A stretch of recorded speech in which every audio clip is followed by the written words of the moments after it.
All right, so just the headlines, what we're going to talk about. We'll talk a little bit about transition, how it's in work, and what realignment has been.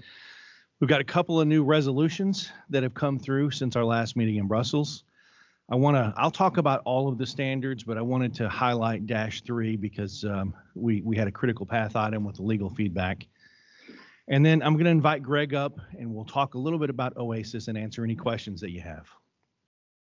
So the very first thing, before we get into those topics, is since I'll be moving to a sponsor role for the ICOT, we've got some changes in the structure. So I'd like to congratulate Pete Cracknell and Barbara Davalos for moving into the chair and the vice chair roles for the ICOT.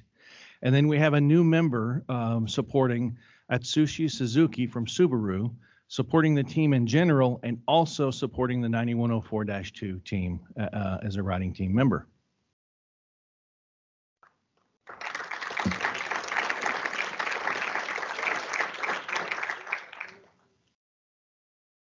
So you should have seen in August, we put out revision C of SR 004, which is Supplemental Rule 004.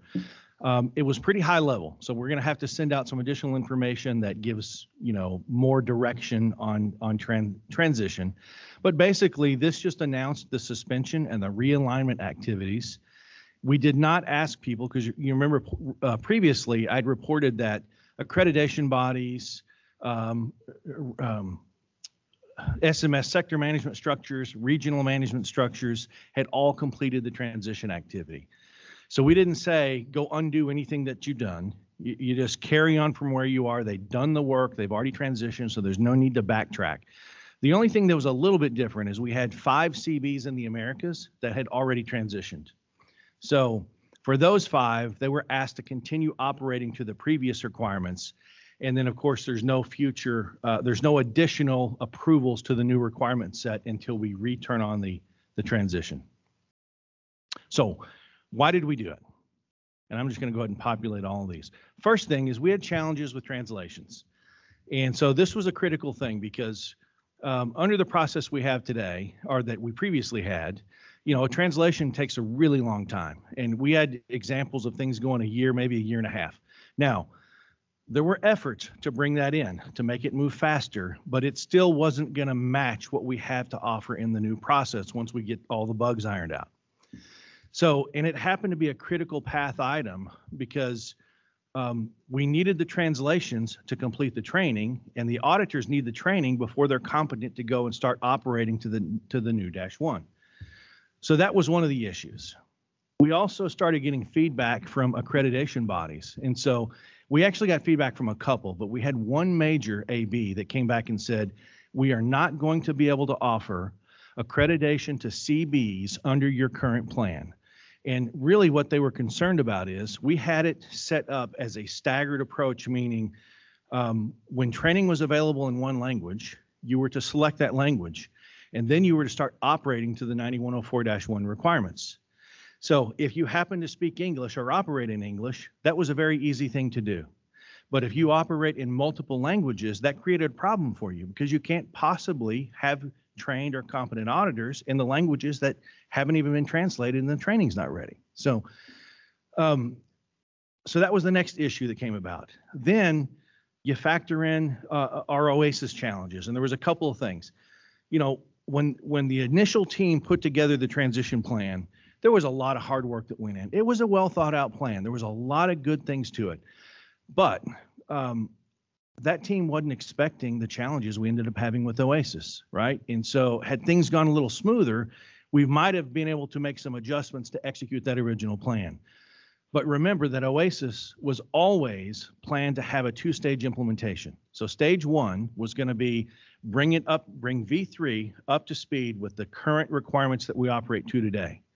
Phase 2 would then move on and add the new 9101G, all the updated requirements from the new standards.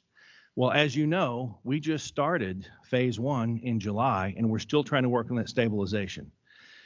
It's going to be a while because we need to have stabilization before we start tracking and inputting the new requirements. We want to make sure everything's fixed and stays fixed. So if you're a CB that wanted to transition and start operating to those new requirements, the fields don't even exist in Oasis. Like, you could not go and do everything that to meet every single requirement because it's just not there. So that was part of the Oasis readiness issue. And then finally, we had CBs reach out and say, look, this is also creating constraints on us from a couple different perspectives. One, there's a whole bunch of stuff going on at the same time, and our workload is increasing, right? You take the V3 freeze. We thought it was going to be 2 weeks. As of tomorrow, that tomorrow marks the 15-week mark that we've been in the freeze period, in this transitional period, I should say. It's not fair to quite say frozen because people are using it again, but still in an uncertain state, right? So they also gave us feedback that their internal systems weren't really structured in all cases to meet to do a staggered transition. And what I mean by that is, if you're going to do that, and they were able to execute offering, for example, English to the -1A and the other 3 languages, or however many languages they operate in, to the other requirements, they have to have a system that's able to distinguish which one is which.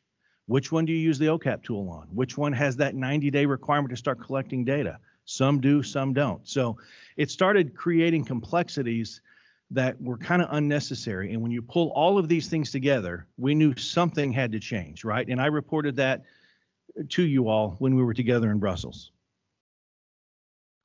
So what does this realignment do? Well, the first thing it does is it solves all the problems we talked about on the 4-blocker that was there before, right?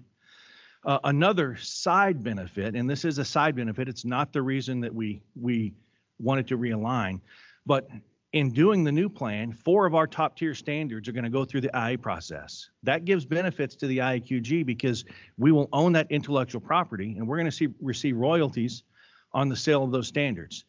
That's just a plus. It had nothing to do with moving over, but since it's a positive, I wanted to highlight it.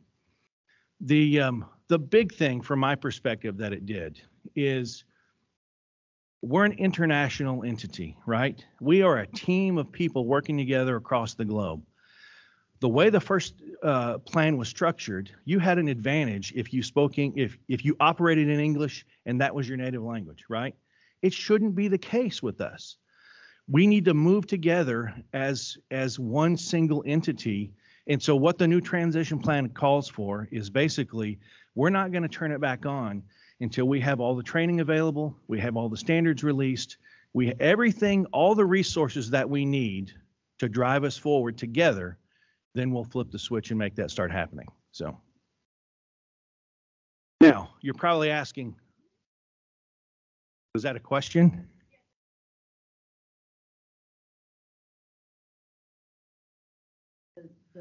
The feedback and all the information, do we understand why we got that feedback after the documents were released? Because we really, from a process perspective, yeah, what you're saying, that feedback should have been received and we never should have issued. Yeah. So do we understand that? And if not, are we going to take an action to go understand that? Because that's a significant turn back in the IAQG process, that we issued documents that really can't be appropriately implemented by the industry. Yeah. Well, so we kind of understand it, and we're still going to work through all that as we get through this transition. Just like with Oasis, there's the opportunity to take a look back and evaluate how do we improve our processes and how do we prevent this from happening again. So we don't have that finalized. I have some thoughts and ideas on what I think drove it, but we need to be a little more formal about it so that we truly understand what happened there. But that is a plan to do. Yep. All right. So this naturally raises questions about the timeline, right? So if you're realigning, what does that mean?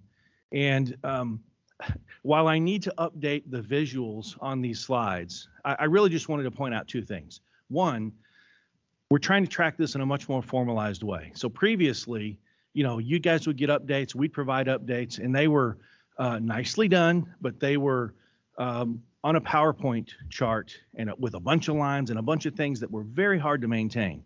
And so that made it to where it was difficult to make adjustments and keep something timely posted so you could really see how we were tracking. We now have everything loaded into Microsoft Project.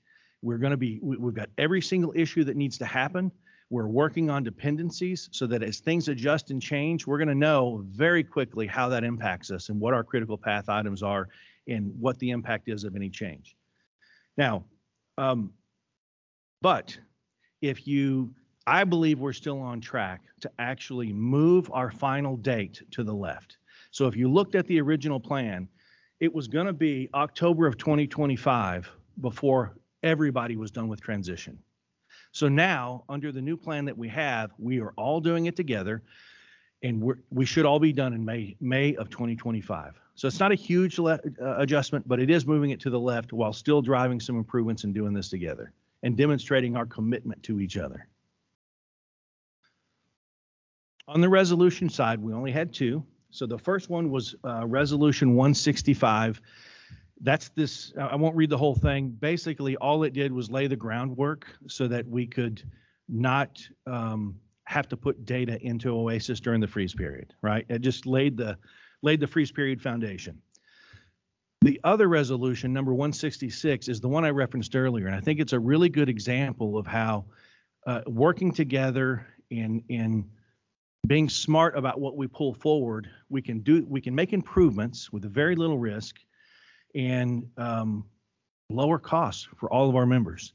And so what this one is about is, under the current requirements today, if a CB wants to transfer certificates, you want to transfer from one CB to another, our client does, right?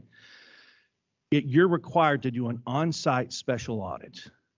Well, we already knew that requirement was taken away in the 9104-1A because it didn't make sense. So rather than leave that in place, we've done a resolution to pull it forward. That's going to save our members, make things easier on CBs. It's a small thing, but if we keep identifying little things like this that we can improve, it's really going to help us over time. On the -3, and let me first talk about what the transition plan means for the 4 standards. Yeah, I already said that they would all go through the IE process. So what we've done to date, we made a commitment, so let me back up. Because there were concerns from our members raised about the translation process, we made a commitment that until we get 9137 through translation and have a good understanding of how it works and that it's going to be that it will work effectively for us, that we wouldn't send these other documents out. So we're not going to sit and wait on them. So we've been working those 4 documents ahead of time. We've already put in the project plans into the SAE system, gotten 4 approvals back. We've updated all 4 documents with some very minor requirements. We have everything ready to go. So as soon as 9137 comes through and we're comfortable with that translation process, we got that ready to kick off immediately. Now, on the -3, one of the things we've talked about before that's a critical path item, because remember, we published 9104-3 before, but we couldn't implement because IAQG Legal came back with wording and said, you need to change this verbiage. So the verbiage has been changed. We've had that done for a year and a half, but we hadn't been able to get what we think we needed correctly aligned from legal. So we've been working it. We're on revision 3 now of the joint controllership agreement. I think we're pretty much where we need to be. I did take an action this week to work it a little bit more, but I think we're getting very, very close. To me, this is very good news so that when we're ready to launch all 4 documents all together, we're covered. By the time it comes through the other side of the process and we decide to start transitioning, we're going to have the coverage that we need. All right, so on V3, I don't have a whole lot here. I'm going to invite Greg up. Are you in here, Greg?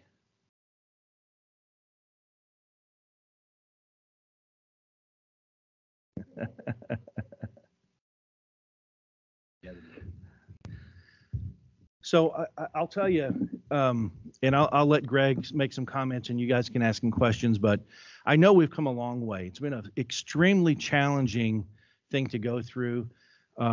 It's creating challenges for a lot of people, not just us, our stakeholders, the end users. I can tell you that there have been people working day and night trying to get this fixed. I mean, late into the evenings, meetings at all times, because we got different sectors. We got people up in the middle of the night doing meetings, trying to work some of these things. I've been reaching out. Greg does a weekly meeting with CBs and some interested parties. I get a report out on that. I meet with Greg, Susie and I do every single day at the end of the day to figure out what's happened on that day. In addition to that, I've been reaching out to CBs saying, all right, tell me your side. Like, what are you saying? I know what I'm hearing in these meetings. How is it working from your perspective, right? Many of our biggest CBs in the Americas have already mandated use of Oasis. It's working. Like Andy said, I don't remember the number now, Andy. Maybe it was 900, 700. The reports are going in there. It's being used. We have a little bit of a challenge in that those CBs that didn't want to start early, they're just now starting on the learning curve, right? So we're probably going to get complaints, and a large portion of those complaints are related to not knowing how the system works. They may not really have an issue. In the beginning, we did. Those are getting less and less and less because we keep finding problems and fixing them. So I think we're going to see a spike in tickets as new people start using it for the first time. But for the people that started 4 or 5 weeks ago using the process, it's working for them. Now, to be very clear, we're talking about the audit component of the database. There's still work to be done. You already heard others talk about the finance piece. We have some challenges left over with OP assessors and some things to work out there. I know it continues to be a challenge for those of us that have multiple roles and responsibilities within Oasis. I think we've gotten to the point, if you have 1 or 2 roles, there's probably no issue.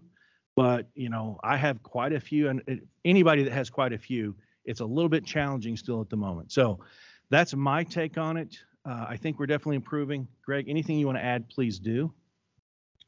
Yeah, I'm not going to repeat what, you and Andy have already covered, but I think the biggest kind of landmarks that I've witnessed is, after the rough start and all the stuff that was going on, particularly the focus has been on that audit and certification module. And the result is, I'd say about 3.5 weeks ago, we kind of turned a corner where you could see the steady input and use of the system. We were now closing more tickets than we were receiving in terms of people getting used to and learning how to use the system. And most importantly, as the issues had been resolved from the initial launch, there have been only 1 or 2 items that have come up that were really still ongoing issues with functionality. And I believe, there's only 1 or 2 of those smaller ones that are still outstanding, and those should be resolved in the next week or so, I would say. So, and none of those have barred the use of the system, clearly, because people are using it and publishing certificates. But it causes some confusion and some hiccups for people. But I think we are now where we kind of expected to be when we were originally supposed to launch, which is most of the issues are people getting used to the system, learning the system, and other stuff. So at least on the audit and certification portion of it, we finally turned the corner, and that's allowed us to have several meetings this week on solving some of the OP assessor, accounting, and other issues that have already been brought up. So rough start, a lot of progress. I think we turned a corner, particularly for the core work of the CBs and the auditors. So. One thing that I did want to touch on that's on the slide that I didn't mention is as we were in the freeze period and CBs could not enter reports, those started stacking up, of course, right? Because the audits were still happening. So we have a plan to provide some relief. We think it's a good plan that balances our interest with theirs, and that it's going to give us the data that we need in the database, while also giving them a little bit of relief on what gets entered in. And so one of the most labor-intensive pieces for a CB is completion and upload of the pairs and also the matrix. So we have a process in place where they can go and enter everything, but enter those 2 things as an attachment. That'll save them a lot of time. We'll still have everything we need. We'll have the data we need to kind of run queries and search for data. And if we ever need those other documents, they're loaded, so we can open and take a look at them. So before we sent it out, we wanted to make sure it worked, because we want to make sure the communication is clear. And so we're on round 2 of the testing, and very soon we're going to have that where we can issue it out to the CBs and they can start using the process. So. Any questions related to ICOT or for Oasis? All right. Thank you all. Oh, yes. Do you have any figure of the rate of the ticket open and close and the modification of the system? Do you want to take that, Greg? I know there's some update. I can. Yeah. So we do have a dashboard that is being enhanced. I know that over the last, you correct me if I say something wrong, we had a total of about 3,000 tickets, somewhere in that range. Yeah, since launch. We've started seeing an increase in the rate of closure over the last several weeks. We have about 600 now that are open. Is it more than that? Yeah, a little under that. So they believe steady state, just based on the size of the platform and the number of users, that you might end up with a couple of hundred tickets at any given time when everything's going smoothly. So I think they're really starting to work those number of tickets down. I just don't know if that answers your question, but yeah. Yeah, we certainly have a dashboard that shows those close rate. What we're working now on the enhancements is to understand everything's broken out by issues, and we can see anecdotally that the types of tickets have changed from, early on how to get logged in. In the middle there was mostly like, I'm not sure how to do an audit, or I'm having these problems, which raised some of the issues that had to be resolved. We're back to just the general, how do I use this, or other things like that. So we've moved away from the critical functionality issues more to the general user support type issues that we would see when anybody is trying to get used to a new system. And like I said, more importantly, about 3.5, 4 weeks ago, as we closed out all the ones that were related to the bugs and the other stuff like that, we're seeing all those tickets being closed at a more rapid rate than they're being opened, which is why I think we kind of turned the corner in terms of the uses and the types of problems people were concerning. But we have dashboards and statistics. I didn't bring the dashboard up, but we have that. Greg, Eric, we have one question from the online community. Can we get a status of production, date, and finesse for you? One more time. Can we get status on production in air quotes, date, and finesse for use efforts? So I'll answer what I think that means, and then they can come back with another question.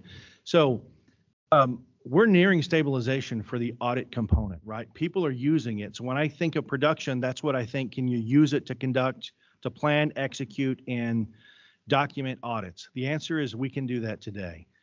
There was a second component, I think, about enhancements, and I did not touch on this, but we talked about it previously, that we have a committee set up that has a variety of interest represented on the committee. We have been collecting from the beginning improvement ideas and things that weren't all the things that people wanted. We've got a huge list of those things. It's in the hundreds now, right? And we already have a team set up that's going to start reviewing those, prioritizing, and then we're going to have the ability to do quarterly updates and improvements to the standard. To the database. We haven't had one of those yet. I've had it scheduled several times, but I keep moving it out because you want to kind of get to a stabilization point before you start saying, what do we fix and improve? So, but it is planned. Did that answer the question? Yeah. I believe so. We do have one more question. Is the CV still going to be required to upload all audits that are being done on the AS 9101F forms to our own system? Well, I don't know what they mean by their own system. If that means their system, I can't answer that.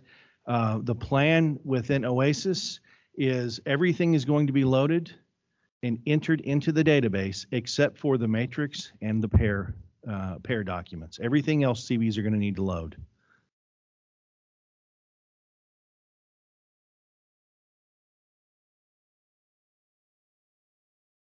Okay, thank you all.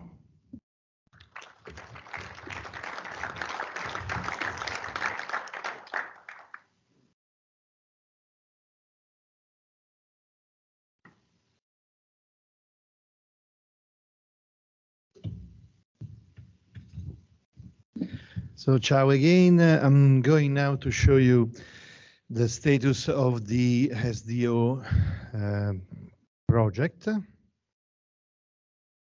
Here it is. This is the organizational view. You have already seen that in the previous meeting.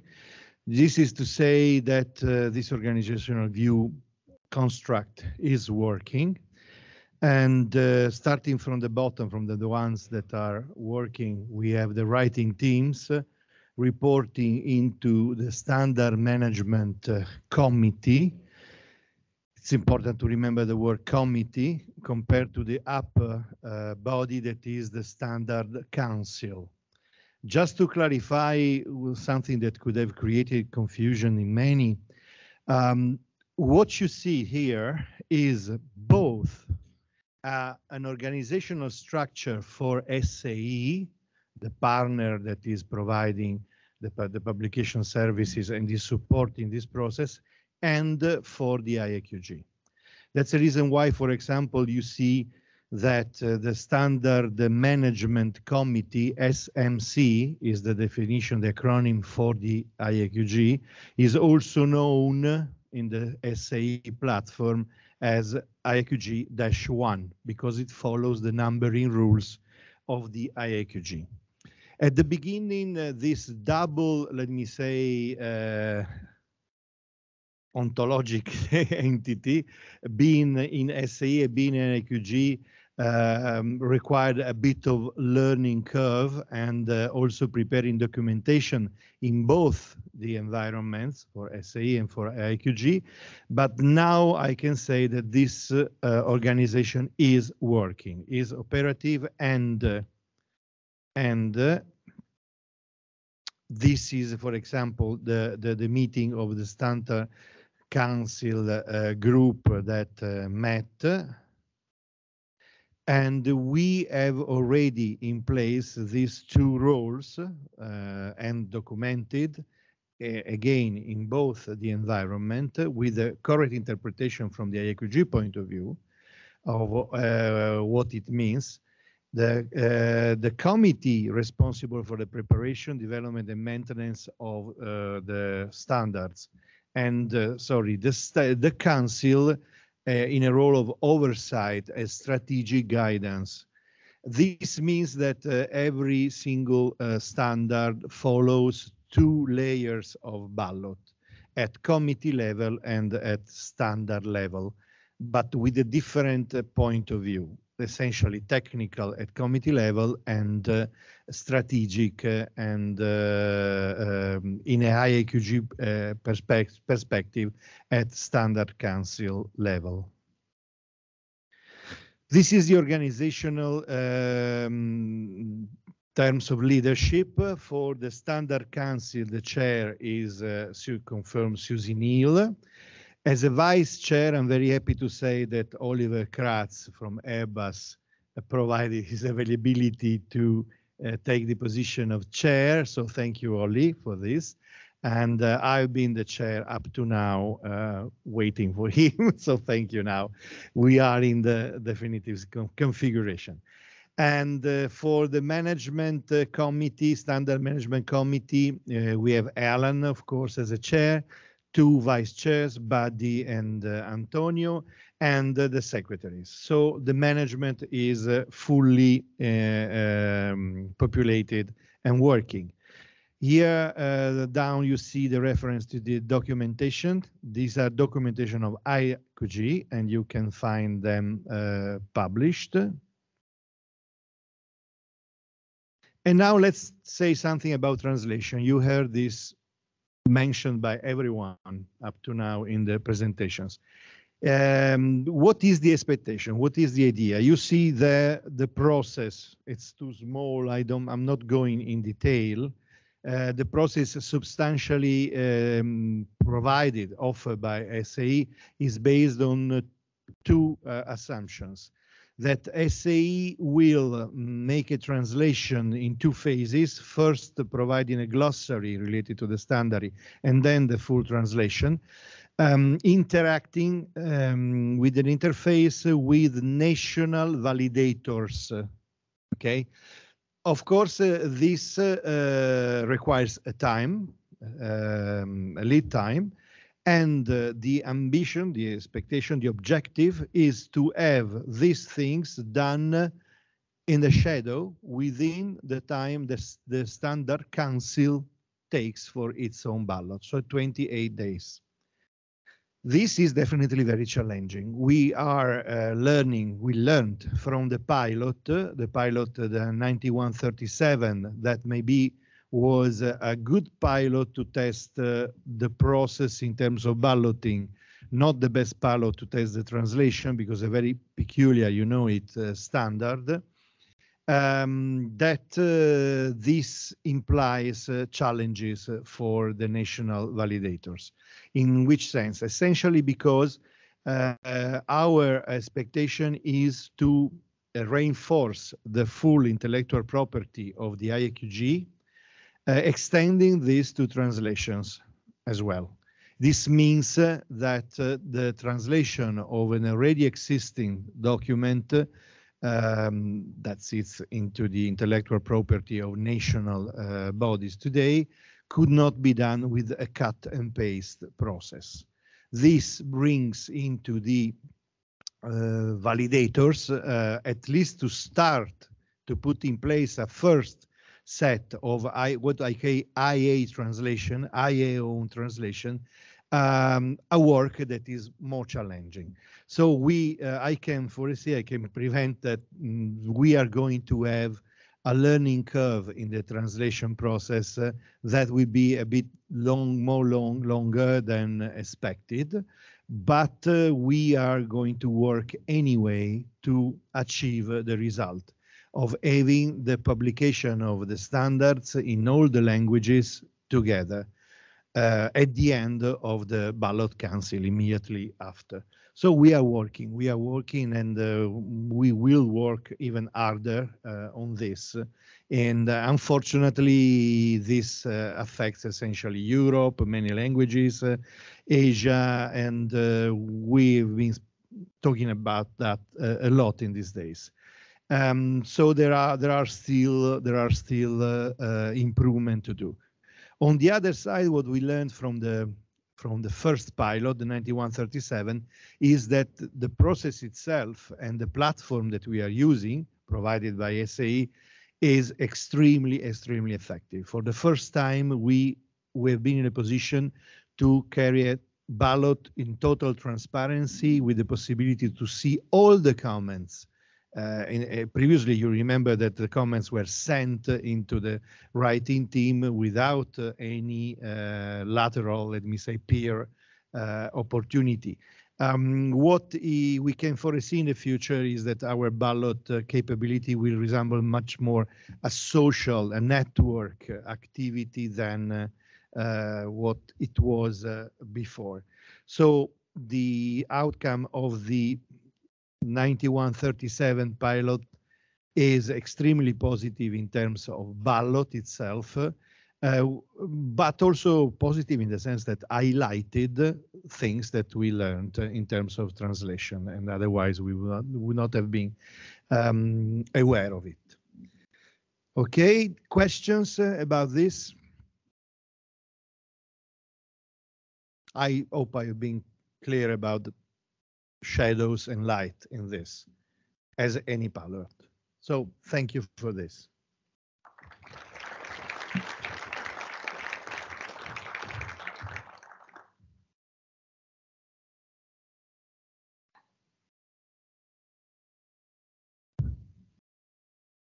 Good morning, Pete Luxus, Raytheon Technologies. I am the sponsor for the performance stream. I was going to start out with a bad joke, but after hearing Eric's, it would just fall short, so I'll skip it. But thanks a lot, Eric. So this is our performance stream team. Very good representation from all sectors. We've got a very healthy cadence. Team works very well together. I would like to welcome our most recent, just joined at this meeting, Enshu Lee from AIDC USA. So welcome.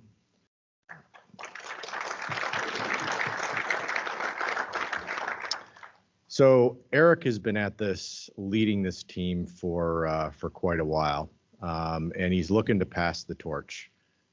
So this is kind of a call for additional, or for a leader for the performance stream. Great opportunity, right? This team is poised to really make a difference in the IAQG and how we make our decisions. The reason for that is the data availability, and our understanding of that is getting better. So really is a great leadership opportunity. So our three-year plan, how did we do in 2023? So our activities, I'll break them into primarily three different activities. The member survey, which I think everybody's familiar with, right? That gathers interest from the member companies on our products so that we can focus our energy on what really matters. And that was complete. The 2023 survey should go out, well, will go out here in early November. The other two things we're working on is developing that IAQG cockpit. Call it a dashboard, call it a control tower. There's many different terms for it, right? But we're in the process right now of identifying those KPIs with input from the stakeholders to see what we want that to look like. And we've made some progress on that this year. We made quite a bit of progress on that during our meeting here this week. The last is really utilizing and mining the gold mine of data we expect from V3, when we have full functionality. So we've heard about what's going on with V3. Not a lot of progress on that from the performance team this year, but we're going to stay tight and linked with the V3 schedule so that we can take advantage of that when it's available. The last one, and I'll show it to you at the end of this, is the success story that is the SCMH. We've thanks to Susan,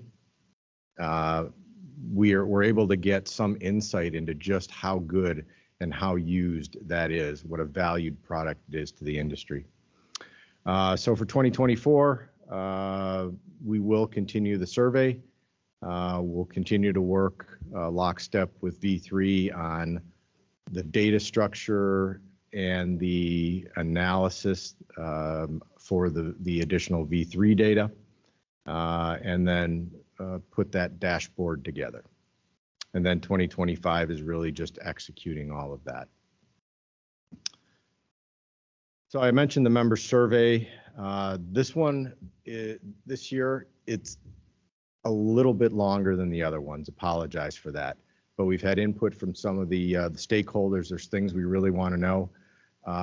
So we're going to break it into two. You'll get one email, but it'll be broken into two, so you can take it in probably 2 10-minute chunks. So I would ask you, that feedback is really important to the IAQG to really focus our energy where the members see the value, right? So very, very important to do that. Talk to the industry performance analytics. Still do have high hopes for this. This has always been the holy grail, right? And it's always been very elusive, is correlating actual industry results to our products. And that's kind of the result, right? That's the punchline. So with this new scenario in V3, we think we can get a lot closer to that. But again, delayed for obvious reasons.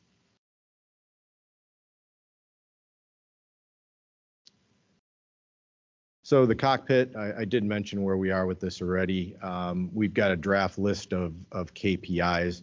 We are going to be socializing that and asking for additional input from all of the stakeholders, so that the vision is we go to one place and there is a dashboard that gets automatically updated, right? That's the vision. All right, so some SCMH statistics. These are very fresh.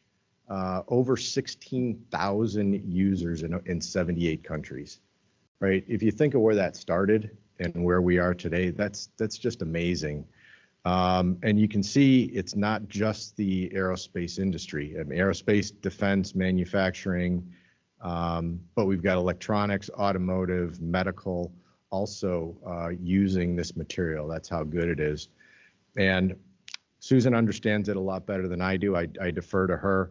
But these numbers in terms of the average duration on the site, I mean, 3 minutes and 58 seconds, that says people are actually using this, right? There used to be something called a bounce rate, which said, oop, I clicked on that by mistake and I went off.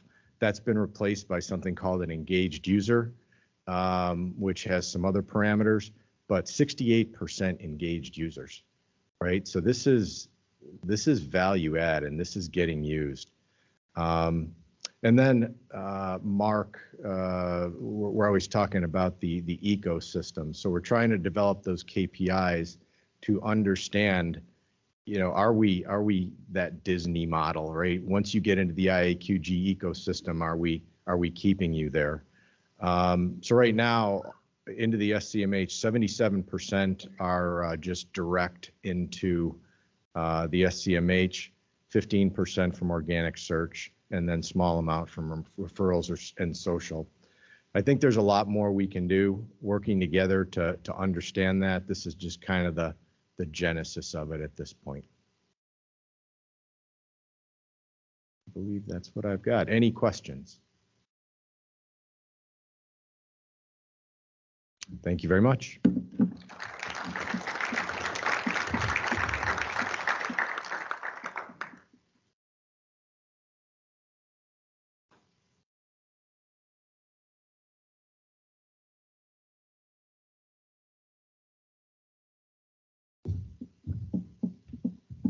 Alan Daniels, sorry.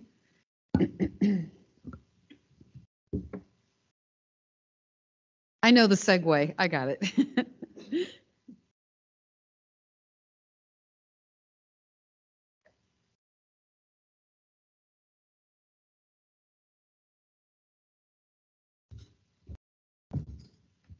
Okay. Good morning, everyone. On the agenda that you have, it says requirements. Well, this is what replaces the requirements team, so we need to get that updated, but it's the -1 committee, the standards management committee. Nino's actually made my job easy because he's already presented some of the stuff that I was going to present, so thank you. So I'm going to jump right into it. We had a really good turnout. This was our Monday meeting. It followed our 9100 open session. We had almost 60 people, which I think is quite although they all sat in the back. So I have to, I think I'm just going to pull everybody forward next time, but that always tends to be the case. People like to sit in the back so they can do their email and stuff without people seeing. But anyway, we have a really good team. Now, if you look at the overall numbers, there's a huge amount of people associated with the -1 Standards Management Committee. So going back to what Nino presented, this is the single SDO. So we actually get the opportunity to launch revisions or launch new standards, which actually go through the development process. And then our first step is the CD, coordination draft. And you'll hear a lot about that here in the next few slides. Then, of course, we go to the ballot after that. So that's just really collecting additional thoughts. So at this point, it's really not what you would consider a ballot draft. It's just we want to fine tune it. So when it goes to ballot draft, we have a better chance of passing. And we make sure that all the stakeholders and everybody's had a chance to take a look, provide their input. Then, of course, we get into the Standards Council, where the translation process that Nino went through begins. And then, of course, publication. Now, this happy path going through this, actually, if you really add it all up, cuts our time to market, as we used to call it, probably by at least 2 years, give or take. So, huge improvement when you think of it in those terms. Nino showed the leadership team. Since this is such a large team, it used to be fairly large anyway, but we've actually multiplied that by 4 at least, or 5. So you can see here, I need a larger team. So we actually have 2 vice chairs because I believe in succession planning for the future. We also have our sector focals, which is one thing that Nino didn't go into, but we make sure that each of them are represented at each of the different sectors and have their opportunity to work with the sectors and then bring that input back into the team. We have 2 secretaries and of course our membership committee. Everybody has seen this many, many times, but really the dark blue is what we manage. Now the important thing here is we manage the process. We don't develop all of the material. We manage the process and the KPIs. In the case of the certification oversight, of course, that's the COTS team, certification oversight team. There's some things that are in the PSCI team. So, and we take those and we manage the process. So it all works. And of course, it's supported by the Supply Chain Management Handbook, which is, even though it's small down there at the bottom, it's actually huge and it's getting bigger all the time. But our primary products are really standards, the OASIS, if you think about it, the certification oversight, Supply Chain Management Handbook, and of course now AIM. So we have 4 major products that we produce. And that's not just that -1 committee, that's everybody for the IAQG. So with that, we have 26 standards, as I mentioned, and here are all the leaders of all those different writing teams, well represented by all the different sectors. We'd like more representation from Asia Pacific. I think we need more team leaders there. But overall, I think it's fairly stable. It's been working really well. So a little different view. I'm going to talk about the 5-year review, go through the different stages of where we're currently at. You can see here we had 4 new introductions into the 5-year review. Of course, that's through the COT team. So the 9101 and then the 9104 trilogy, 1, 2, and 3. They decided to do early 5-year review, early development. So that was pulled forward for good reasons. And then, of course, what was already in the system, you can see the 9107, which direct delivery, deliverable software, qualification procedure, root cause analysis, and then statistical product acceptance requirements, or BIGGE. That's the biggest standard that we have. Over 100 pages on that one. This is development where we're currently at with those that are actually getting ready for their CD. So you can see here we have several big ones, 9100, 9110, 9117 is ready. We're trying to get that into the process, the CD process. 9120, which will be in CD early next year, maybe late this year. And 9162, which is already in its coordination draft, is completed and it's doing its comment resolution. They're just getting started on that. These are current standards in ballot. Very important to the people up at this table up here.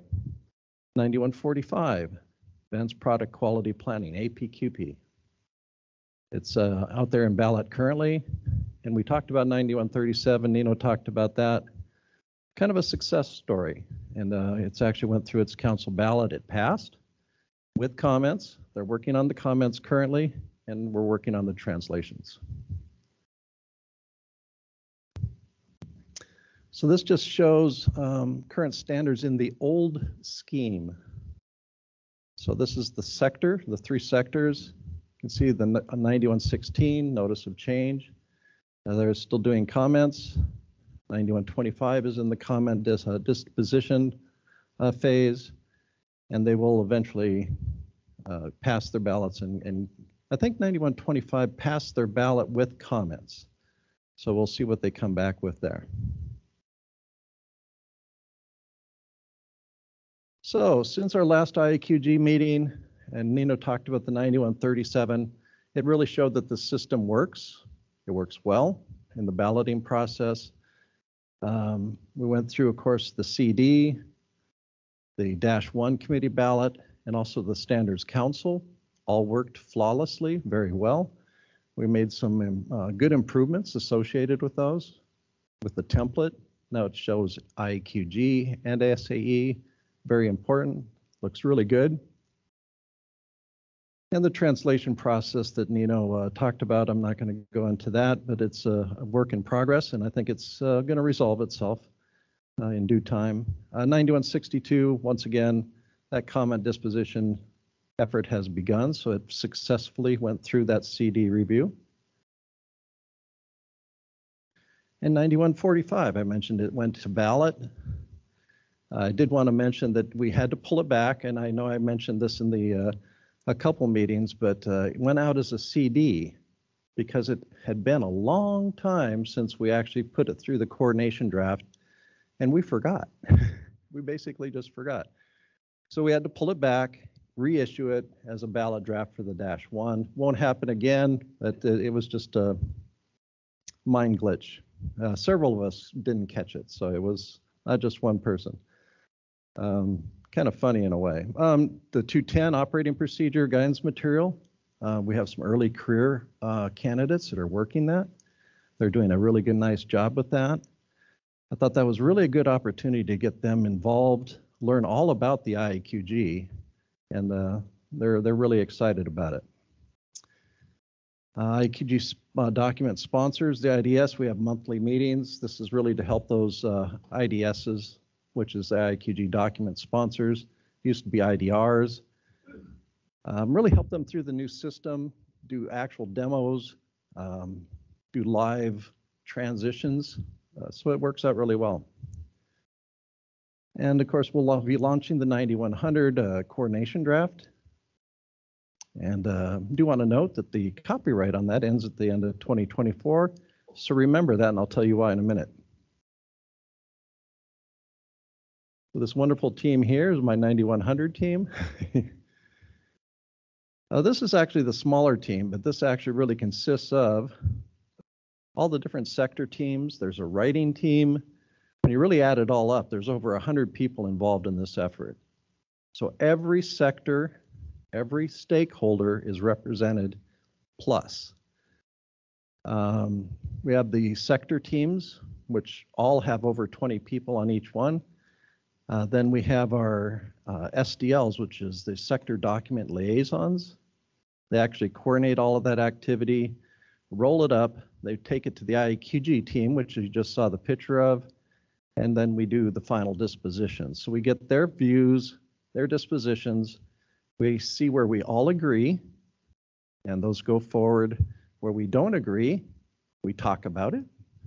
And where they meet the criteria, that's what goes into the standard. It works. It's worked for about 15 years now. So this timeline is the happy path. The gray area is what we've already worked through for the 9100. See November 2023, you're going to see a coordination draft. It's coming your way. See in March 2024, we're actually looking at dispositioning those over the winter, and in the spring, go with a -1 SMC committee ballot. July 2024, the actual standard council ballot, then publication in October 2024. Very aggressive, but it's also to try to meet that due date of the ISO copyright, because what we could face is an increase in price. So we don't want to increase the price for all the voting members, for all of our suppliers. So we want to try to beat that 2024 deadline. That's the impetus, but once again, it's the happy path. To remind you, in the last revision, we actually accomplished the happy path and nobody thought that we would. So keep that in mind. So we're really making a lot of effort as far as communications, because we know there's a lot of interest, a lot of anxiety associated with the 9100 revision. It's very obvious. We definitely get the brunt of all of that, and that's fine. I've got pretty big shoulders, so I can handle it. But we're going to do podcasts, which we've already done one. It's out there today. It's available. We have key changes. We're going to do webinars. We have 2 presentations on key changes. We shared those Monday. And of course, we'll attach those to the coordination draft. So you'll have that available to you. And long term, we're going to do more articles, newsletters, more podcasts, and whatever else you need. So AIM, we've had this brought up a couple times. Is Roberto still in the room today? There's Roberto. Roberto's absolutely done a phenomenal job. You saw him last night on the video. I can't say enough good words. Me and Roberto have been friends for many, many, many years. Many revisions of the 9100. He is technically still on the 9100 team, by the way. Former European Space Agency Director of Quality. We currently have the latest European Space Agency Director of Quality on my team, so we're well represented in the space community. You can see the website here. You see AIM. Really easy to access. A couple different ways to access it here. What it actually is, though for those that don't know, there's a few people in the room I'm sure don't. Actually, in Roberto's demo with Thierry and Alfio, I had almost 25, 26 people, something like that. So a lot of people were involved, a lot of people interested. You can see here you actually have the standard. Every single line in the standard is reflected in AIM. I can't stress that enough. Every single requirement. You have maturity levels, 1 through 5. And then for each one of those levels, what the expected outcome possibly would be. So we've had a transition, an update of our system, the AIM system itself. Now this is a success story. So we have a system application that actually went through its transition well. We have the 1.0 and transition to 1.1 AIM. And what it's done is added hyperlinks to the Supply Chain Management Handbook. We've been partnering with the Supply Chain Management Handbook. Great partnership, by the way. And it goes both ways. We're actually adding them into the Supply Chain Management Handbook back to AIM, from AIM to the Supply Chain Management Handbook. What that allows is if you want to progress and mature on one particular requirement or every requirement, you can actually have a path saying, okay, this can help you mature by going to the Supply Chain Management Handbook or following the actual criteria in AIM. We also added several other resources like the ISO 10000 series. There's a document in ISO called TS 9002. It's guidance material, excellent guidance material for those that haven't seen it. It really explains like risk-based thinking, a lot of the things that they launched in the last revision. And of course, that integration piece with the Supply Chain Management Handbook is really important. So it implemented ahead of time. It's live. It was launched on the 23rd of September, I think it was. And it's available for you. And that shows you a little example. It's hard to read where it actually links to the Supply Chain Management Handbook there. And the actual text that you would see if you looked up risk management per se. So there's several items that we're looking forward to in the future. New requirements, hyperlinks, visibility of multiple assessments, managing multiple assessments, combination of rolling up those assessments by multiple sites. Very, very important for people with large companies. So right now you can only one assessment at a time. This allows you to do multiple assessments, roll them all up, get an overall score, get a report. Fantastic. You can tell I'm a little bit of a fan. So we actually went from a flexible concept with 3 functional layers. You can see them up on top. Run the assessment program for an organization, manage a team for a concurrent assessment, perform an assessment, concurrently or alone. Now it's more flexible, where it's based on roles. You can see a single assessor, AIM administrator, assessment program manager, where you can manage the whole program. A lead assessor can manage bits and pieces of that. It can break it up into pieces by division. And also invited assessors, if you want somebody to come in and just do a off the cuff, it could actually be a consultant for that matter. They could be your invited assessor. And then of course, any guests you might have. That's where we're trying to evolve to. That'll be our work in 2024. So just finalize, final slide, just kind of what our focus is in 2024. We have a lot going on. We have 18 of the 26 standards that are in work, and that's going to be our focus. Our bandwidth really can't accommodate much more than that. We're going to continue on with AIM, make sure that these 18 out of 26 get worked, work with the translation process, and just get it done. So with that, thank you for your support.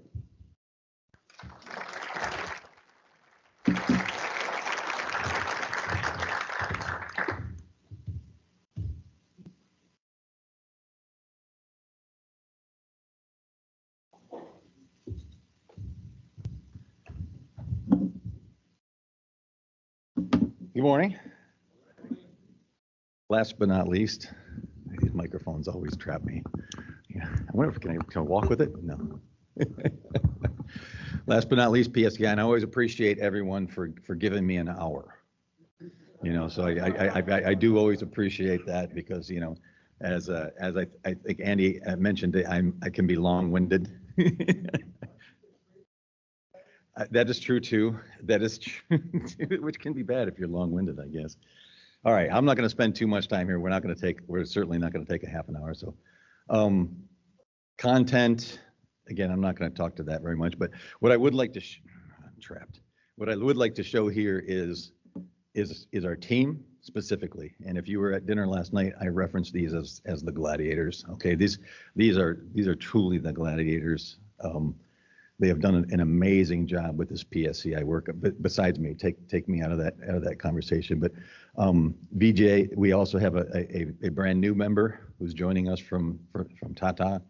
Yes, right there. Welcome, VJ. So we have a new gladiator on our team. So and we're going to talk about a little bit later about a kind of an organizational change that we're going to be making here. But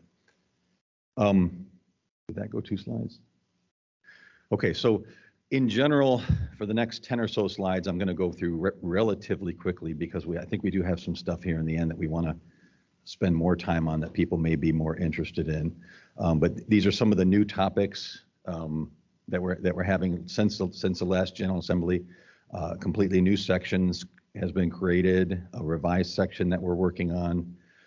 We recognized these people last night. I'm not going to read their names again, but these were the people that were recognized last night for the work that they've done on the authors of the current guidance that has been released since the last section. These are the projects that are currently in work. The starred items themselves are the ones that we feel are getting very close to being completed. So we have quite a few right now that are actually close to completion. Some of them that still have some work to do, but so these are all the projects that we're working on right now. These are the projects as well, but they are slightly different. Okay, and these are the projects that are we'll say supported by standard writing teams, and this has become really important for us. That with Alan's team, the requirements team, and the PSCI team, what we've been seeing over the years is the lines of demarcation between the two are really blurring. You know, they're really, so these standards writing teams now, we don't even ask them. They just assume now that they're going to flow into the guidance writing team. So it's the exact same people, and what they're doing now, and I mentioned this in a previous meeting, which is really fascinating to me because I'm on the 9145 writing team, is we start taking the guidance material into consideration while we're writing the standard. In other words, we're having things, well, should this be in the standard or is this better as a how? Should it be a what? Or so while the standard is being created, there is this second step that is known. And we start creating Excel spreadsheets and columns of which ones should be the shalls and which ones should be the shoulds. And it integrates into the actual standards writing team. So this is, like I said, the lines of demarcation between these teams are really, really starting to blur. And I won't talk about AIM, but all the connection now that's between the SCMH material and the AIM. We were just talking about how we can better route people from SCMH right off the front page of SCMH, which is our most trafficked site, route them into AIM from there. Okay, but anyways, I could soapbox on that for an hour. So these are the new SCMH project launches. These specifically, I'm not going to talk all, but I do want to talk about measurement system analysis. I'm going to touch on this just a little bit because it is starting something that we're trying to do now. Okay, avoiding controversies, but we have started a team right now, and they're not even on here because it's not officially, but we're trying to update the PFMEA material. And where we're trying to get that PFMEA material is from the AESQ documentation, 13,004. And launching the MSA team now, AESQ also has an MSA team launching. We are trying to integrate this back together. Okay, we're trying to bring this back together so that our MSA material will be the same as their MSA. This is we're trying to move this way. Okay, so PFMEA, see our documentation, see their document. Wow, I can just put them on top of each other. MSA, the same way. We're trying to reintegrate the guidance material back together because in the guidance vision, we all want the best of the best in the guidance. This is the how. This isn't the what. This is the how. So there's no, well, that we want better. Well, we want better too. Okay, so we can work to reintegrate this back when you're talking the guidance material. I don't want to talk too much more about that, but again, we can talk more about it offline, but this is one of our goals. A bit of a change in how we're bringing new members in. And for you folks that are sitting here at the table, this is directly relevant to you. So we have started our call for authors. We have now started to send them out to very wide spans, like almost like member clicks, almost the entire population. We used to just send them out to you folks. Okay, and then rely on you to mine your companies to find the people. Well, that's challenging for you. I mean, especially the larger companies. Okay, so what we're doing now is, I don't want to say spam, but we're essentially sending this call for volunteers out to everybody, and we're telling them to contact you. Okay, we're saying, you can't get directly on these teams, but we're saying contact your member representative to say, hey, I'm interested in being part of this team. I am an expert in this field. So, we're trying to get this pull rather than this push. And I think we'll see a lot more people coming out of your companies that way and give you opportunities to select from more people. I didn't know who you are. I didn't even know you were here. And wow, you're an expert in this, so that we can help populate these teams. But that's a bit of a change in the concept. And we just started doing that. Then we're also tracking participation. This has been very important for us and feedback for you. Are your people that you've assigned from your companies, are they actually participating? You're probably assuming they are, but we have some times when people don't participate in the meetings, and we want to give that feedback. We're going to say, just to let you know, your company may be underrepresented on this team because of participation. So these are some of the changes we're making right now. PSE at KPIs, this hasn't changed much since the last meeting. Obviously, as I talked in the last meeting, this is overwhelmingly numbers are things that are associated with the AS 9145 standard. We're seeing that theme over and over and over right now. I think last time when I was in Brussels, I actually walked away and showed 9145. So we're seeing that same thing again. 9145, the popularity of that standard is just generating massive amounts of interest, especially in the guidance material. Registered users, we're continuing to go up. Again, we zeroed this out in May of 2021.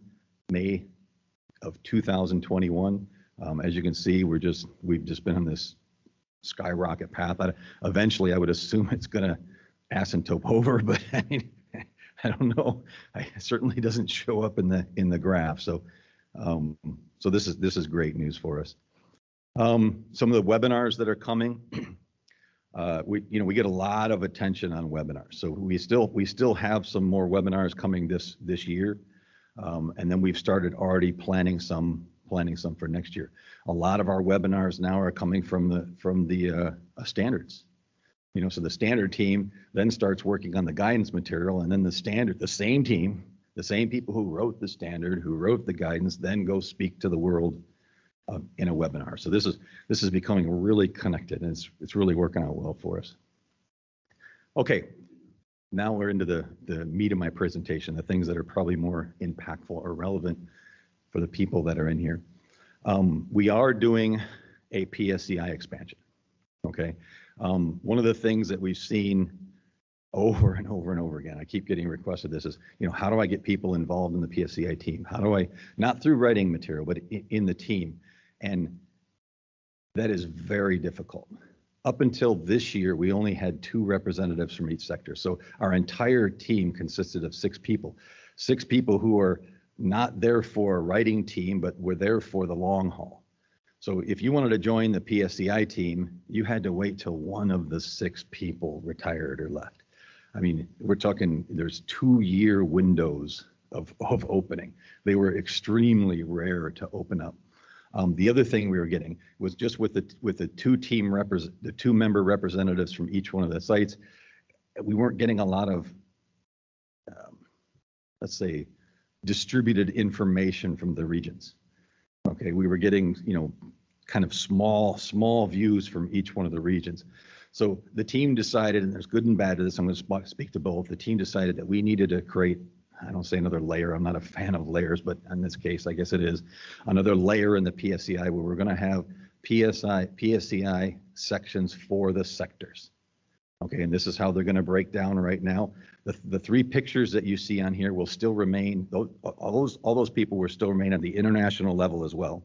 So if you remember from the gladiator slide in the beginning, these are the same people that are going to remain, but this opens up so that Jennifer, Lou, Gail can create a team in their sectors and start to get feedback and start to get, younger people, newer people into this organization, so we can assist the PSCI team and help with development of some of our members. And this solves some big questions that we've had come up. This has been an issue for us for a while. Now, the downside, is this going to detach the sectors? My number one concern in this is we start having, Europeans going to do this, and Asia's going to do this, and America's going to do this. And, we got to be very diligent and very mindful of this. This is why we put only one person as the head of each sector, and their task is spoken to each one of them. If we can't maintain consistency throughout the industry, we will undo this. Okay, this is very important that we don't start splintering our organization by region. This is trying to solve very specific problems, but it could create a big problem. So we need to be aware of this, and if we can control that, if we can manage that, then this will be successful, and we'll be able to answer many of the questions, many of the problems that we're faced right now. Okay. Here we go. I was waiting for this slide for about 7 years. It's true. Okay, so people are familiar with the top line. We've shown that, I think, in Brussels, and maybe even, I think was we in Dallas last year? Is that where we were? Somewhere, I don't know. I traveled too much. The concept of this training and accreditation approach. Okay. I'm not going to go through all the details, but phase 1 was a general overview, a very fast training, where phase 2 was the actual meat of this. Okay, this is actually using a third-party company to actually do this training, help to become a training branch in the IAQG, and then the third phase is an accreditation. The pilot for all of this has always been planned for 9145. Okay, so for our APQP, we've been developing this concept with the APQP team. What wasn't on here before was the dates you see below. Okay, so we're prepared now to launch the first one by the end of this year. Okay, the second one, which we've been working on for quite some time now, as you can see, deliberation complete, source selected. This will be Plexus. Okay. Plexus will be the company that we're going to third party with to create this training, create training for IAQG. Okay. And these are inspirational dates. I had some conversation about this, but nonetheless, they seem to want to commit to this. We're talking about implementation of the training May 2024. Okay. Almost simultaneously, we were talking about the implementation of an accreditation scheme for 9145. That is a personal accreditation, not a site. Okay, so we really followed the automotive industry one here, where you get the training. Are you a subject matter expert? If you can get this accreditation through the IAQG, not through Plexus. This is our own accreditation. We're going to manage the accreditation portion. If you can get this through the IAQG, then you can be an IAQG accredited to 9145. This is how we're trying to bridge the gap between the desire to have an actual 9145 plant certification. That's has some challenges in front of it. And quite frankly, that actually falls under 9100. To be honest, if you're contracted to 9145, it really falls under that. But this does give us an ability to help develop a personal accreditation. Okay. Now, the fun slide. So what type of training are we going to have? Okay. We're going to develop a face-to-face training, 2-3 days, somewhere in there. Probably leaning more toward 3 right now, to be honest. We're going to develop a virtual training. Okay, going to have that as well. And probably one of the most important developments in this is we're going to have a train the trainer. Okay, so for the big companies, the ones that are sitting in front of us right now, you're going to be able to train people within your company to train this. Okay, the material will be available for purchasing so that you can spread it throughout your company, inside your company. Even transfer it to your suppliers. You can have people you've trained to train this that then go into suppliers and train them. Okay, so this is going to drastically expand this. This is going to drastically expand the amount of trainers we can have in the world. We won't be limited by anything. There's almost no limitations on this, on how far this can go. And then the next thing, one of the very important things for us, because this doesn't really create a lot of advantage for us unless we can get this down to the very small companies, the suppliers that have a tendency to, the suppliers that we need to have perform extremely well for us. There will be a tiered pricing strategy. Okay. There will be, if you are below a certain size, there will be difference in prices, so that we can get this into the lower region. It will not be price prohibitive for companies that don't have the same resources that we have as large companies. I don't want to talk about the pricing right now, but I will say at least this: it is a substantial difference. Okay, it is something that will be okay. That's what I needed. That's what I needed to see, so that this can start to spread wide. It can start to spread very wide, not just up in the higher companies, but down through the food chain. Again, the training material itself will be controlled by the IAQG. Okay, so the material, we're going to develop this in conjunction with Plexus, but IAQG will control the content of the material. And again, this material content, ready for this? This is going to be great.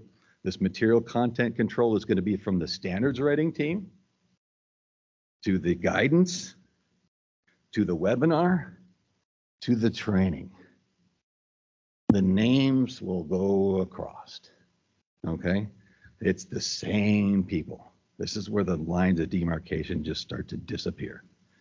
Okay, so this really gives us that consistency throughout the standard, the guidance, the webinars, the training, using the same people.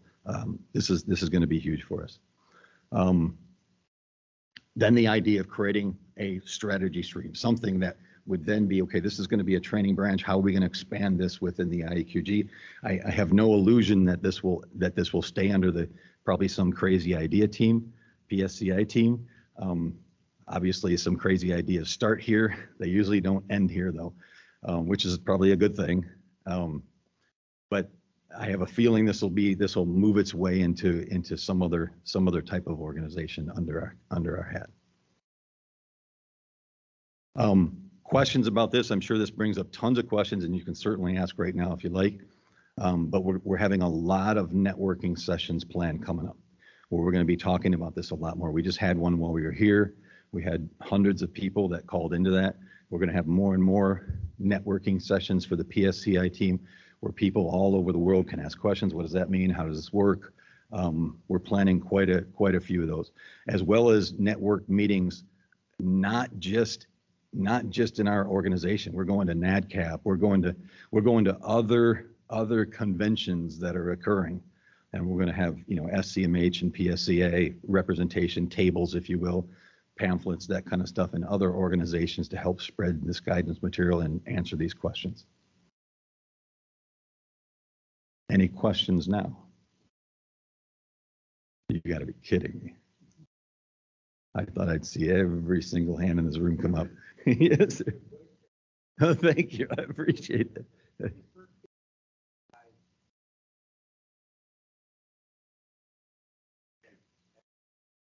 Yeah. So it's oh yeah, sorry. So he's asking about the certification tied to the company or the person. So I think I can probably answer that question in correcting your statement.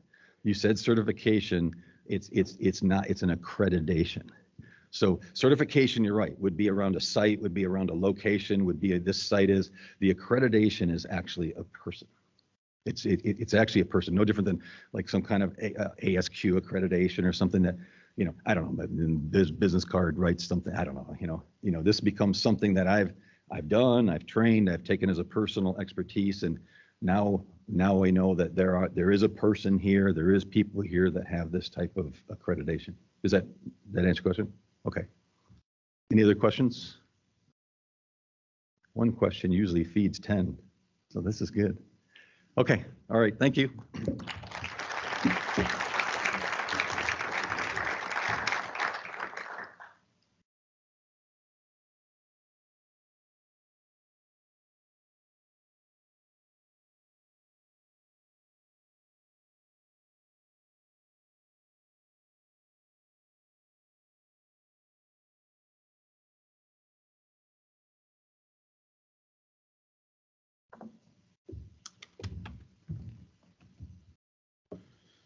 Okay, good morning everyone again. Thank you.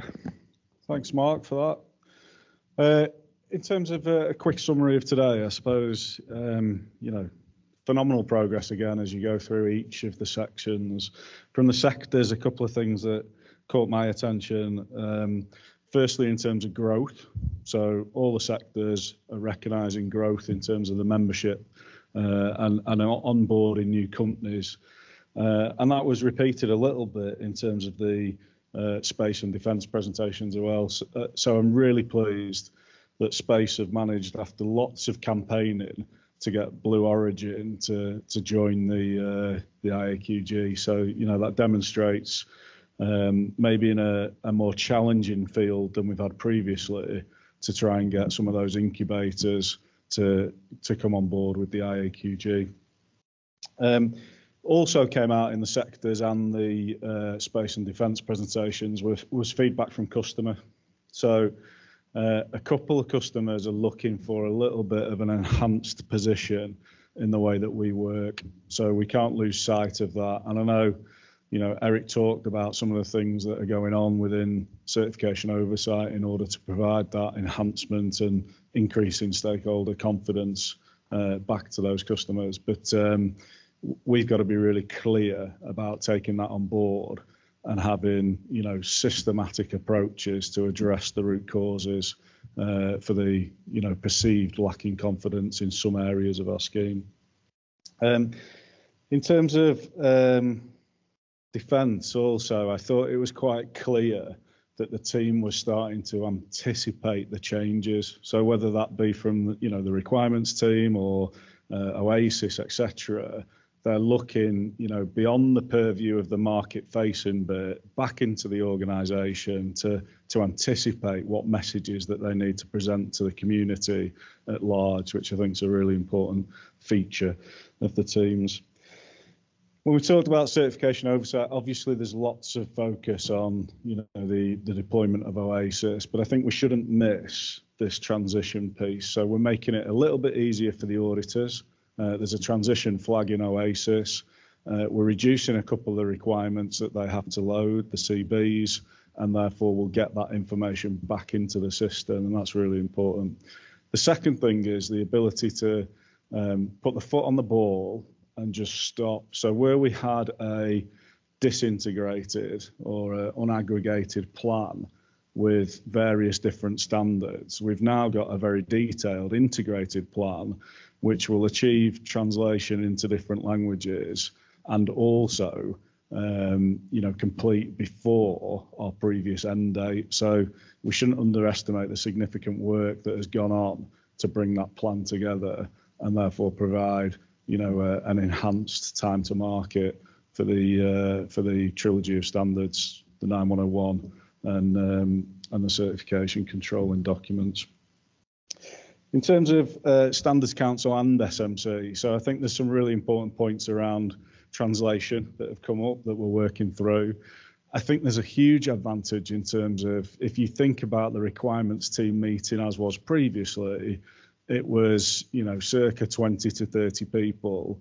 We're seeing growth in that Standards Management Council of 60 people in person attending the meeting at the beginning of the week. That demonstrates that we're getting to a much broader audience and there's a lot of interest in the work that we're conducting. So really positive news with respect to that. Performance, I thought Pete did a really good job of emphasising I think he described it as the golden, it was a golden nugget, I can't remember, but this piece is really, really important to be able to correlate the benefit that we provide as a group of people, as a community, and the performance in the field. So once we correlate those two items, and it will require some trial and error with the data, because we're going to have to predict in certain instances and see if that prediction comes true. Once we get that data, we can use it to make changes to the system to improve it. But more importantly, we can start to allocate some of the resources that we have in terms of the financial clout that we've built up over the last few years to really be able to accelerate industry performance through that. So I think it's exceptional. And finally, from the PSCI, as Mark was describing, I know he's literally just left stage, but we shouldn't underestimate 7 years, he said.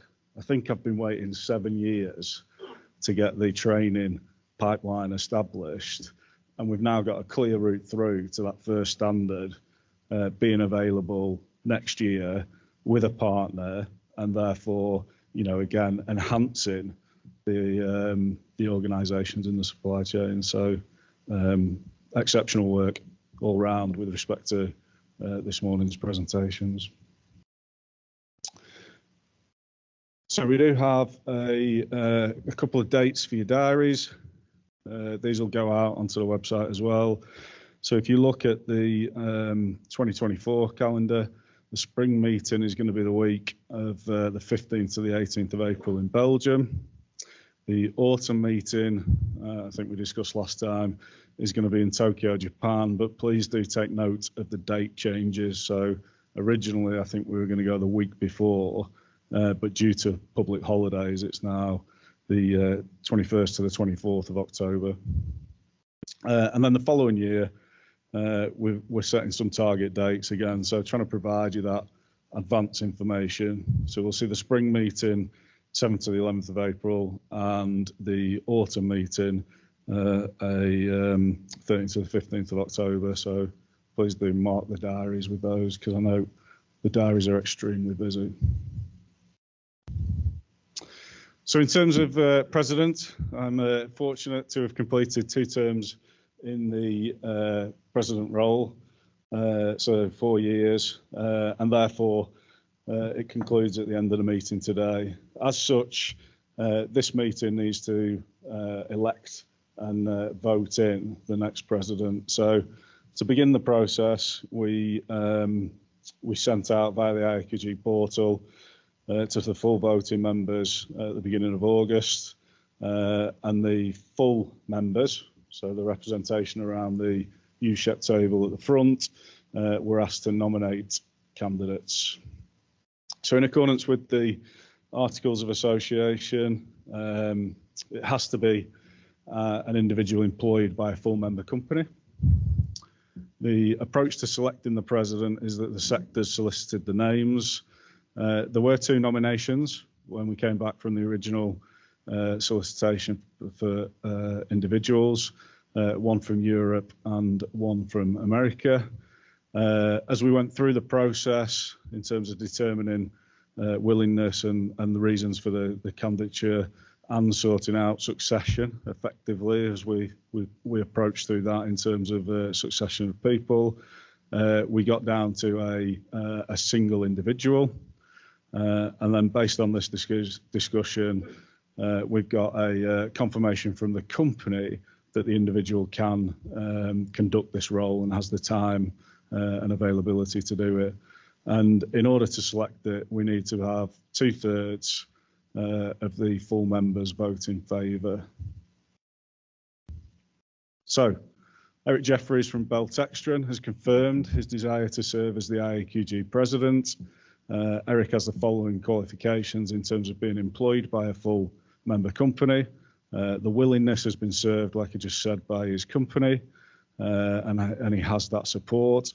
He's currently the Americas sector leader and serves on the International Aerospace Quality Group Executive Committee. We've reviewed the nomination as an EC and are supportive of the candidate as proposed. Because we've only got one candidate, it's a consensus vote. So please, can you show your hands in terms of being in favour for Eric Jeffries as the next IAQG president? That's consensus in the room. So for people online, please can you type in yes or no in the chat function?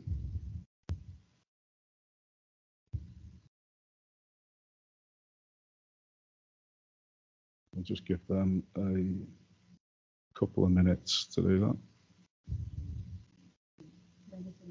Brian Kenny, I believe that he was positive. We still have quorum in the room, but nonetheless, Okay.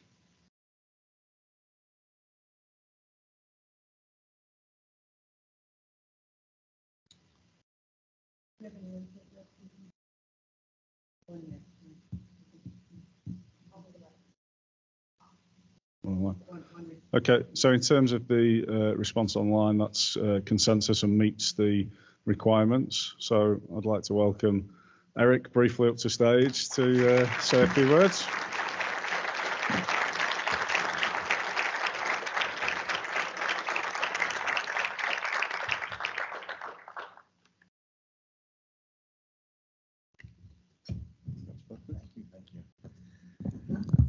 Well, the first thing I want to say is I'm sincerely grateful to all the members around the room that have provided support. But what I really want to talk about is I want you to, as I think through Andy's service, and I think, man, this is, I got some big shoes to try and fill. And I know Andy's going to stay engaged, we've developed a relationship, and I really trust his insight and opinion. So I know we'll be working together in the future. But if you go back and think, I actually think that Andy has provided leadership to us, what I think is the most difficult time during the IAQG history.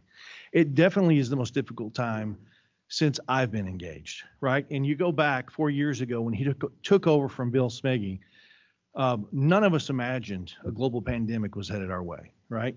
None of us anticipated at the time that Russia would invade Ukraine. And all of these things that caused disruption in our supply chain and had the potential to really inhibit our ability to even carry out our basic mission of the IAQG. Through Andy's steady leadership and strategic vision, We sustained that through all of that activity, right? But not only did we sustain our operations and keep moving forward, if you look at the improvements that happened, right? You look when Andy took over, the vision to say we need to improve, and make improvements in our digital platforms. Everything from as simple as how we manage our members and being able to effectively communicate with them, to having a common place to store all of our project files when we're on committees, right? All the way to the Oasis database it just goes on and on and on. So not only was it sustaining us through a very critical phase, but it was driving improvement at the same time. So please help me in thanking Andy for his service.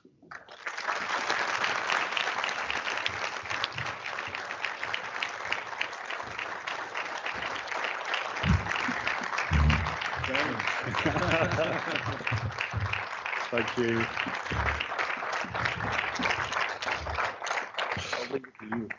Yeah, thanks. Thank you. Thanks very much, everyone. I'm not sure how I'm going to get them home, but thank you. A couple of things, I suppose, just final remarks.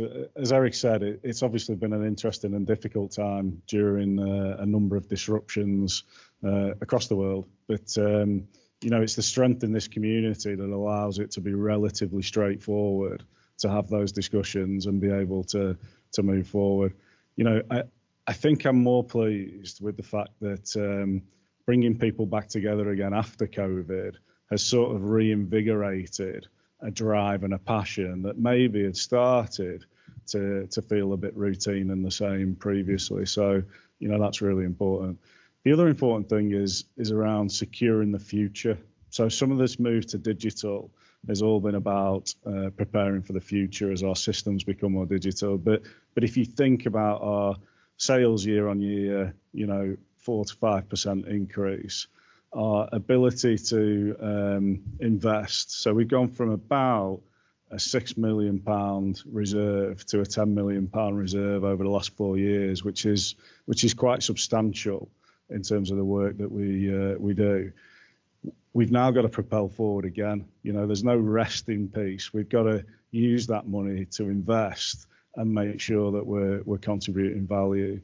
I think, finally and foremost, I would suggest as well, is the relationships and the network and the discussions that you have when you're at these meetings are critically important to your day-to-day life, because most organizations are a customer, a prime, maybe a co-supplier on projects, and being able to pick the phone up to organizations that you either may have issues with or that you're going to be in a partnership with, and knowing the individuals in those organizations makes it a lot easier to be able to establish the right footing in order to set off on those relationships. So thank you all very much for your support during my tenure, and it's just the final act of my presidency to close out the October 2023 54th General Assembly.